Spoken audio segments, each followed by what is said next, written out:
If you are a new grad nurse and you feel like you are failing or struggling or overwhelmed in your career, I'm willing to bet it's because you do not have a solid mentor to support you in your growth.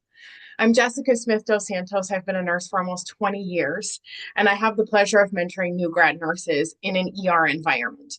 And there are some key things that you need to know as a new nurse to look for when you are seeking mentorship, when you're getting hired for a job. Maybe you're still a student and you're doing like a nurse extern or a new graduate nurse program within a hospital and you're being mentored that way.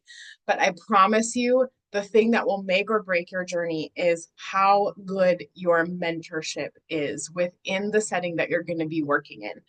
And I don't think anybody ever teaches us what to look for when we are looking for a mentor or how to advocate for ourselves when the mentor that we're working with is tearing us down instead of building us up.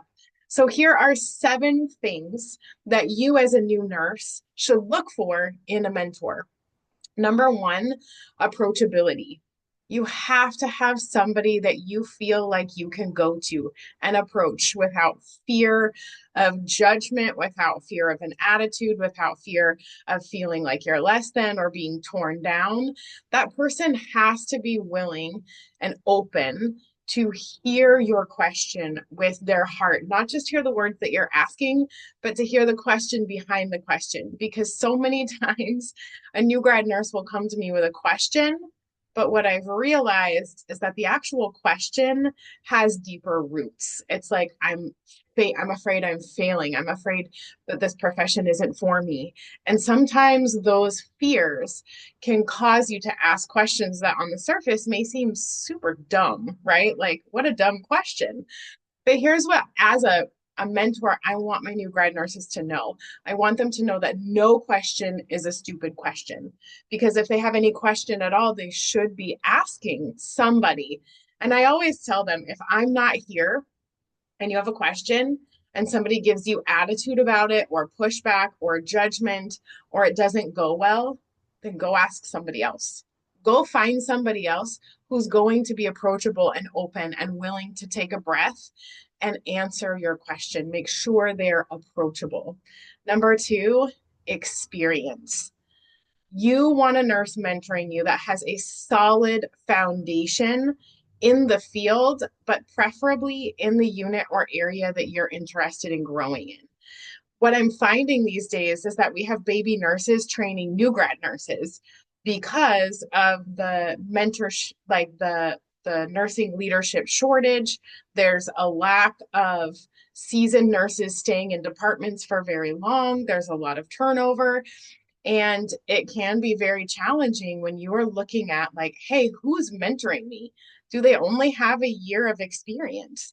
I remember I had left the profession for 5 years and then I came back to the profession. And honestly, I needed a little bit of mentorship. I needed a little bit of guidance. Like, it was a rough reentry from 6 years with no patient care, 5 years completely out of the profession to going back into an ER.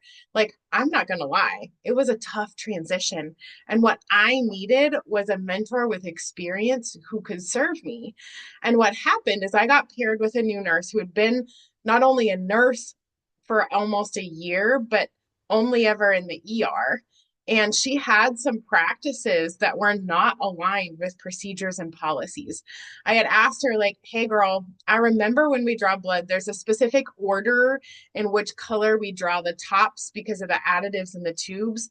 But I don't remember what that order is. Can you refresh my memory? And she literally said to me, oh, it doesn't even matter. Just do whatever.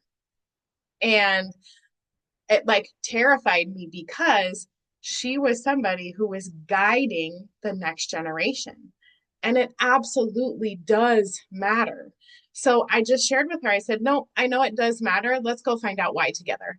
Right. So then we went and got our resources and we looked up, why do you draw them in that specific order and what can happen if you draw them out of order and how that affects the patient at the end of the day. So make sure that the nurse that you're paired with has a solid foundation in the field. I would say at a minimum, you're looking for somebody with 3 to 5 years experience, preferably more.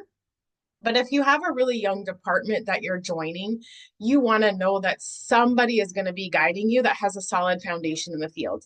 The other beauty of having an experienced nurse is, y'all, we have learned things that they will never teach you in nursing school, like little nuances in procedures. Like, for example, I was working with a nurse who was absolutely amazing at inserting Foley catheters into elderly women. And elderly women can be very challenging because sometimes their urethra kind of slides down into the vagina and it can be very difficult to get to. And one of the tips that she gave me is if you miss and you end up with the catheter in the vagina, leave the catheter there and then go get a fresh setup, because at least it plugs the hole where you know you're not supposed to go, and it makes it a little bit more clear as to where you can go. That tip made all the difference for me when I was perfecting my skill at inserting Foley catheters in elderly women. That's something that a brand new nurse would not know. That comes with time, with experience. So make sure that the nurse that you're training with has at least, I say 3 to 5, but if you can get 5 or more, even better. Tip, the third thing you want to look for when you're looking for a mentor is, does your mentor have strong, clear communication skills? You want somebody who can speak to you clearly and respectfully and is effective both in talking but also in listening. Like, you want to know that your voice is being heard, that your concerns are being addressed, and that you're being guided and spoken to in a way that you feel like you are learning, that you're being built up, that you are, even if your mentor is challenging you, they're challenging you in ways that call you up rather than make you feel less than. That is so incredibly important, because if you have a mentor who can't speak to you clearly and can't speak to you respectfully and is like, has a lot of eye rolling or a lot of irritation in their voice, it makes you feel awful. And nursing is already hard enough. You don't need a mentor who's going to make it more hard. That person should not be mentoring new people. And what's really cool about us seasoned nurses is that we very clearly know whether we are for the next generation and an excellent mentor or we are not. Don't let somebody put you with a nurse who is clearly not about serving the next generation, because that's not their gift. It's not one of the things that they excel at, and there's no judgment in that. It's so important that that nurse knows, like, hey, guiding the next generation is not my jam. Cool. Don't put them with new nurses. The end, right? Number 4, the fourth thing you should look for is, does the person have patience? Let me tell you, friend, there are days where I feel like my patience level has to be almost superhuman, because especially in an ER and working also in a pediatric ER, patients can be challenging. Parents can be even more challenging. And the pace at which the patients and the parents come at you can be like overwhelming, even as a seasoned nurse. But then to add on top of that, mentoring a brand new graduate nurse and answering that nurse's questions and trying to slow things down a little bit when the pace is demanding a fast pace, but the new nurse is requiring a slower pace so that they can learn. Or if they feel like they're struggling, the mentor is able to take a deep breath and pause and explain so that you can use those opportunities to grow, is like level 10 important. I will also say, please recognize that when you are working with a mentor who is taking the time to be super, super patient with you, it's a huge gift. It is a huge, huge gift. So don't ever take that for granted, but definitely look for somebody who is willing to be patient, who is willing to slow things down. And if they can't slow things down because you're about to get behind and it's going to be dangerous for patients, just be willing to follow along and do your best to learn in the fast-paced flow. Number 5, make sure the nurse has a supportive attitude and a good reputation. Is this person respected by their peers, respected by leadership, respected by the physicians that they work with? Is your mentor somebody that you want to be when you grow up as a more experienced nurse? Is this somebody that you want to emulate? Do you respect their practice, their communication, the way they talk with physicians, the way they build relationships and trust with patients? And does this person encourage you? So it's one thing to be patient and to listen to you and to hear what's going on, but it's a completely different thing to encourage you. Because what I see far too often in healthcare, as a new grad nurse, I'm sure that you hear about everything that you did wrong. You could do 150 things right during a day, and you are going to hear about that one thing that you missed. Somebody's going to complain about that one I that you didn't dot or that one T that you didn't cross. And that type of feedback can be incredibly disheartening. You know, it can make you feel really disappointed. It can make you feel a little desperate. It can make you feel like you're constantly failing. And I'm sorry, but that is not fair. I believe that the nurse who is supporting you needs to be calling out all of the good things that you are doing, as well as sharing the way that you can grow. And rather than saying, you did this wrong, do this better next time, they need to be sharing it in ways that have you feeling like, okay, I can do this better. So here's one example that I can give you. I'm working with a brand new nurse. He is so freaking awesome, but we're in the ER setting. Things are getting very busy, and he spent 26 minutes triaging a patient. Now, this patient was young. He was a 26-year-old male. Like, there wasn't a whole lot going on that he needed to be spending 26 minutes in the room. And so I just set a timer. I let him do his thing. I waited till he came out and I said, hey, I have something to share with you. I noticed that we were in that room for 26 minutes. And my goal for you is that you have that full triage process and assessment done within 10 to 15 minutes. You're at 26 minutes. So this is where it becomes fun because you get to start beating your own clock. Here's where you are. Here's where you need to be. Let's do this, right? So it's a way of sharing that left him feeling encouraged, that let him know, like, okay, I have room for improvement, but let's do it in a way that leaves him feeling encouraged to try to be more effective, more efficient. And then also having eyes on his process, like, what are the things that he's doing that are causing him to be so slow? Is it a communication error? Is it a charting issue? Like, what are the things within that process that I can support him with to help him be faster and more efficient, but also build trust with the patient? Okay, number 6, make sure you have a mentor that advocates for you, that encourages you, especially when you're making a mistake or feeling overwhelmed. Because when you make a mistake or feel overwhelmed, the self-talk that happens in your head is awful. I know because I've been there, and I know because I have nurses that I have trained that have been willing to share that internal talk with me. And it breaks my heart that the voice inside of their head is telling them that they suck, that they're failing, that they're not cut out to be a nurse, that this was the wrong choice, that they invested all this time and money to get a degree and a nursing license, and they don't think they should be in this profession at all. I have been there, and it is so hard. So make sure the nurse that is mentoring you is willing to advocate for you, is willing to go to bat.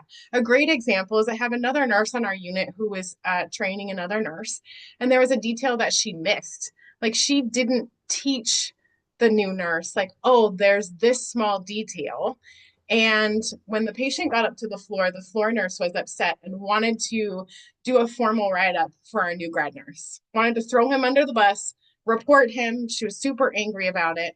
And the nurse who was mentoring, she called up to the floor. She's like, hey, don't write him up. It's not his fault. It's my fault because I'm his mentor and I didn't teach him properly. So let me come up to the floor. I'll take care of that task for you. It will be good to go. There's no need to write him up and make him feel bad. Does your mentorship go to bat for you?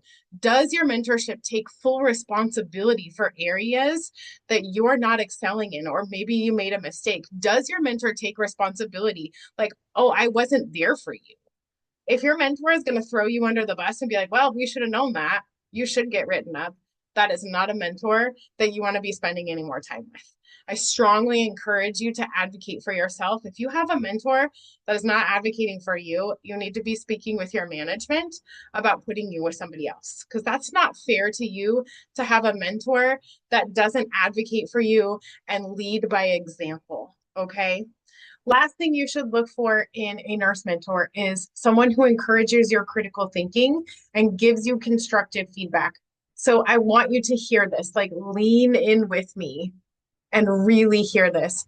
Nursing is the last face that the patient sees, the last hands to give the care, the last mind to review the medication. We hold a huge responsibility in delivering the care between the healthcare system and the patient at the bedside. Like we are the bridge, we are the stopgap, we are the last check in the process. And here's the thing. Yes, there are some processes that are set up in checklists, but not every item on that list is the best thing for our patient. It requires an immense amount of critical thinking. And if you are not sure about why we're doing a task, why it's in the best interest of the patient, why it makes sense at this specific time in the patient's care, that's the time to pause and to actually put the critical thinking on and say, I wonder why we're doing this. And with a mentor who encourages your critical thinking, this is what I mean. They don't just spoon feed you answers, but they actually encourage you to think things. They're growing that critical thinking muscle as they're beside you, supporting you in your growth. Because nursing is a huge game of critically thinking.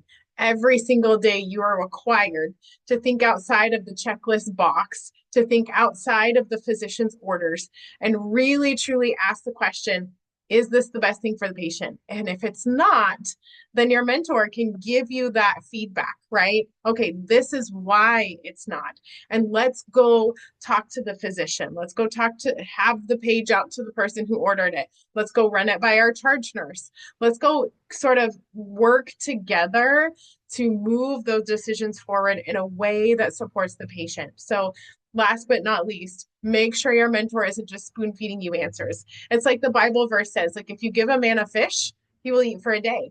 If you teach him how to fish, he will eat for a lifetime. This is what I want you to walk away from your mentorship experience with, is not feeling like you just got fed a fish for a day, but feeling like you have the confidence and the competence to be independent and truly thriving in your nursing career for a lifetime. I hope these 7 tips have totally and completely blessed you.